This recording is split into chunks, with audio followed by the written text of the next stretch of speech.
ಬೆಂಗಳೂರಿನಲ್ಲಿ ಕ್ಯಾಬ್ಗಾಗಿ ಕಾಯುತ್ತಿದ್ದ ಮಹಿಳೆಗೆ ನಡೆದ ಕಿರುಕುಳ ಪ್ರಕರಣದ ಆರೋಪಿಗಳ ವಿರುದ್ಧ ನಿರ್ದಾಕ್ಷಿಣ್ಯ ಕ್ರಮ ಕೈಗೊಳ್ಳಲಾಗುವುದು ಎಂದು ರಾಜ್ಯ ಪೊಲೀಸ್ ಮಹಾನಿರ್ದೇಶಕರಾದ ಡಾಕ್ಟರ್ ಎಂಎ ಸಲೀಂ ಹೇಳಿದರು. ದಾವಣಗೆರೆ ಜಿಲ್ಲಾ ಪೊಲೀಸ್ ಕಚೇರಿಗೆ ಭೇಟಿ ನೀಡಿ ನಂತರ ಮಾಧ್ಯಮದವರೊಂದಿಗೆ ಮಾತನಾಡಿದ ಅವರು, ಯಾರೇ ಈ ರೀತಿ ಕೃತ್ಯ ಎಸಗಿದ್ದರೂ ಕಠಿಣ ಕ್ರಮ ಅನಿವಾರ್ಯ ಎಂದರು. ಸಾರ್ವಜನಿಕರಿಗೆ ಪೊಲೀಸರ ಮೇಲೆ ನಂಬಿಕೆ ಬರಬೇಕು ಮತ್ತು ಜನರು ಕೂಡ ವಿಶ್ವಾಸವಿಡಬೇಕು. ಇದರ ಮೇಲೆಯೇ ಇಲಾಖೆಯ ಸ್ಟ್ಯಾಂಡರ್ಡ್ ಆಫ್ ವರ್ಕ್ ನಿಂತಿದ್ದು ಪೊಲೀಸರು ಸಂಪೂರ್ಣ ಪಾರದರ್ಶಕವಾಗಿ ಕೆಲಸ ಮಾಡಬೇಕು ಎಂದು ತಾಕೀತು ಮಾಡಿದರು. ದಾವಣಗೆರೆ ಜಿಲ್ಲೆಯ ಕಾನೂನು ಸುವ್ಯವಸ್ಥೆ ಅತ್ಯುತ್ತಮವಾಗಿದೆ ಎಂದು ಪ್ರಶಂಸಿಸಿದ ಅವರು, ಐಜಿಪಿ ಹಾಗೂ ಎಸ್ಪಿ ಸೇರಿದಂತೆ ಎಲ್ಲ ಅಧಿಕಾರಿಗಳು ಶ್ರಮಪಟ್ಟು ಕಾನೂನು ಸುವ್ಯವಸ್ಥೆ ಕಾಪಾಡಿದ್ದಾರೆ ಹಾಗೂ ಒಳ್ಳೆಯ ಪ್ರಕರಣಗಳನ್ನು ಪತ್ತೆ ಹಚ್ಚಿ ಉತ್ತಮ ಕೆಲಸ ಮಾಡಿದ್ದಾರೆ ಎಂದು ಮೆಚ್ಚುಗೆ ವ್ಯಕ್ತಪಡಿಸಿದರು. ಮುಂದಿನ ದಿನಗಳಲ್ಲಿ ಎದುರಾಗುವ ಸವಾಲುಗಳನ್ನು ಎದುರಿಸಲು ಸಿದ್ಧತೆ ಮಾಡಿಕೊಳ್ಳುತ್ತಿದ್ದು ಸಂಘಟಿತ ಅಪರಾಧಗಳು, ಸೈಬರ್ ಕ್ರೈಮ್ ಹಾಗೂ ಆರ್ಥಿಕ ಅಪರಾಧಗಳ ನಿಯಂತ್ರಣದ ಕಡೆಗೆ ವಿಶೇಷ ಗಮನ ಹರಿಸಬೇಕು ಎಂದು ಸೂಚನೆ ನೀಡಿದರು. ಕೆಲ ಪ್ರಕರಣಗಳಲ್ಲಿ ಪೊಲೀಸ್ ಅಧಿಕಾರಿಗಳೇ ಭಾಗಿಯಾಗಿರುವ ವಿಚಾರದ ಕುರಿತು ಮಾತನಾಡಿದ ಅವರು, ಕ್ರಿಮಿನಲ್ಗಳ ಜೊತೆ ಕೈಜೋಡಿಸುವ ಅಥವಾ ಅಪರಾಧಗಳಲ್ಲಿ ಭಾಗಿಯಾಗುವ ಅಧಿಕಾರಿಗಳ ವಿರುದ್ಧ ನಿರ್ದಾಕ್ಷಿಣ್ಯವಿಲ್ಲದೆ ಉಗ್ರ ಕ್ರಮ ಕೈಗೊಳ್ಳಲಾಗುವುದು ಎಂದು ಎಚ್ಚರಿಸಿದರು. ಪೊಲೀಸ್ ಅಧಿಕಾರಿಗಳು ಕಾನೂನು ಸುವ್ಯವಸ್ಥೆ ಕಾಪಾಡಬೇಕೇ ವಿನಃ ಅವರೇ ಇಂತಹ ಕೃತ್ಯಗಳಲ್ಲಿ ತೊಡಗಿದರೆ ಸಮಾಜಕ್ಕೆ ಒಳ್ಳೆಯ ಸಂದೇಶ ರವಾನೆಯಾಗುವುದಿಲ್ಲ ಎಂದರು.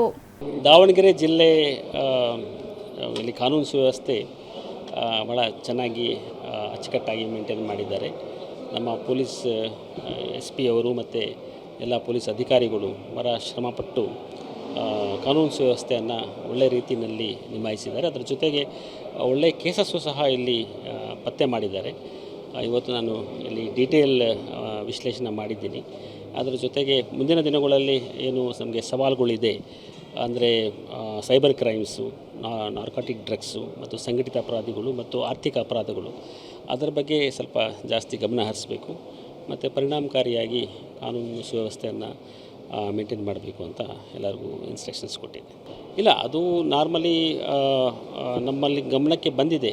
ಕೆಲವೊಂದು ಪೊಲೀಸ್ ಅಧಿಕಾರಿಗಳು ಮತ್ತು ಪೊಲೀಸ್ ಸಿಬ್ಬಂದಿಗಳು ಪೊಲೀಸ್ ಕೇಸಸ್ ಏನಿದೆ ಅದರಲ್ಲಿ ಕ್ರಿಮಿನಲ್ಸ್ ಜೊತೆಗೆ ಭಾಗಿಯಾಗಿರೋದು ಅಂತ. ಪರ್ಟಿಕ್ಯುಲರ್ಲಿ ಬೆಂಗಳೂರು ಸಿಟಿನಲ್ಲಿ ಕೆಲವೊಂದು ಕೇಸಸ್ ಆಗಿದೆ. ಒಂದು ದೊಡ್ಡ ಡಕೈಟಿ ಕೇಸ್ ಆಗಿತ್ತು, 7 ಕೋಟಿ ಅವತ್ತು. ಅದರಲ್ಲಿ ಅವರು ಪೊಲೀಸ್ ಕಾನ್ಸ್ಟೇಬಲ್ ಸಹ ಇನ್ವಾಲ್ವ್ ಆಗಿದ್ದರು. ಇದರ ಬಗ್ಗೆ ನಾವು ಕ್ರಮ ತಗೊಳ್ತೀವಿ. ಇನ್ಫ್ಯಾಕ್ಟ್ ಪೊಲೀಸವರು ಈ ಥರ ಭಾಗಿಯಾದರೆ ಸಾಮಾನ್ಯವಾಗಿ ಉಗ್ರವಾದ ಕ್ರಮ ಆಗುತ್ತೆ. ಯಾಕಂದರೆ ಯಾರು ಪೊಲೀಸ್ನವರು ಕಾನೂನು ಸುವ್ಯವಸ್ಥೆ ಕಾಪಾಡಬೇಕು ಅವರೇ ಇಂಥದ್ದು ಕೃತ್ಯಗಳು ಮಾಡಿದ್ರೆ ಅದು ಸಮಾಜದಲ್ಲಿ ಅದು ಒಳ್ಳೆಯ ಒಂದು ಸಂದೇಶ ಹೋಗೋದಿಲ್ಲ. ಅದಕ್ಕಾಗಿ ಇದರ ಬಗ್ಗೆ ಜಾಸ್ತಿ ಗಮನ ಹರಿಸ್ತೀವಿ. ಮತ್ತು ಒಂದು ಕಡೆ ಕ್ರಿಮಿನಲ್ ಪ್ರೊಸೀಡಿಂಗ್ಸ್ ಇರುವಂಥದ್ದು ಒಂದು ಕಡೆ ಇರ್ತದೆ, ಜೊತೆಗೆ ಡಿಪಾರ್ಟ್ಮೆಂಟಲ್ ಆ್ಯಕ್ಷನ್ ಏನಿದೆ ಅದನ್ನು ಸಹ ಉಗ್ರವಾಗಿ ಮಾಡ್ತಾಯಿದ್ದೀವಿ. ಆಯಿತು ಸರಿ, CIDಗೆ ಆಲ್ರೆಡಿ ಹೋಗಿರೋದ್ರಿಂದ CIDನವರು ಸಮರ್ಪಕವಾಗಿ ತನಿಖೆ ಮಾಡ್ತಾರೆ. ಇನ್ಫ್ಯಾಕ್ಟ್ ಇತ್ತೀಚಿನ ದಿನಗಳಲ್ಲಿ ನೀವು ಗೊತ್ತಿದೆ, CIDನವರು ಬಹಳ ಒಳ್ಳೆಯ ಪ್ರಕರಣಗಳು ತನಿಖೆ ಮಾಡಿದ್ದಾರೆ ಮತ್ತು ತನಿಖೆ ಗುಣಮಟ್ಟವೂ ಸಹ ತುಂಬ ಚೆನ್ನಾಗಿದೆ. ಈಗ ಆಲ್ರೆಡಿ ಪೊಲೀಸ್ ಗೃಹ 2025ನೇ ಅದು ಏನಿದೆ ಅದರಲ್ಲಿ 6ನೇ ಫೇಸ್ ಕೆಲಸ ಪ್ರಾರಂಭ ಆಗ್ತಾ ಇದೆ. ಅದರ ಆಲ್ರೆಡಿ ನಾವು ಅಲಾಟ್ ಮಾಡಿದ್ದೀವಿ ದಾವಣಗೆರೆ ಜಿಲ್ಲೆಗೆ.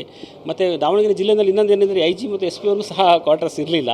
ಈಗ ಅವರು ಜಾಗ ಐಡೆಂಟಿಫೈ ಮಾಡಿದ್ದಾರೆ, ಜಮೀನು ಐಡೆಂಟಿಫೈ ಮಾಡಿದ್ದಾರೆ. ಐ ಥಿಂಕ್ ಮುಂದಿನ ದಿನಗಳಲ್ಲಿ ಸಹ ಅದು ಈಗ ತ್ವರಿತವಾಗಿ ತೊಗೊಳ್ತೀವಿ. ಇನ್ಫ್ಯಾಕ್ಟ್ ನಾನು ಇಲ್ಲಿ ಕೆಲಸ ಮಾಡಿದ್ದೆ, ನಾನು ಬಾಡಿಗೆ ಮನೆಯಲ್ಲಿ ನಾನು ಇದ್ದೆ ಇಲ್ಲಿ. ಆಯಿತು, ಅದರ ಬಗ್ಗೆ ಕ್ರಮ ತಗೊಳ್ತೀವಿ. ನಿರ್ದಾಕ್ಷಿಣ್ಯವಾಗಿ ಕ್ರಮ ತಗೊಳ್ತೀವಿ.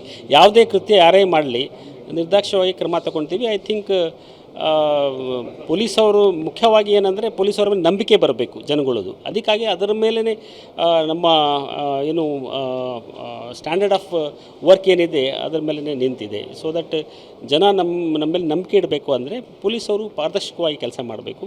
ಅದೇ ರೀತಿಯಲ್ಲಿ ಇತ್ತೀಚಿನ ದಿನಗಳಲ್ಲಿ ಯಾರು ಅದಕ್ಕೆ ಉಲ್ಲಂಘನೆ ಮಾಡಿದ್ದಾರೆ ಅದ್ರ ಮೇಲೆ ಕ್ರಮ ತಗೊಳ್ಳಿ.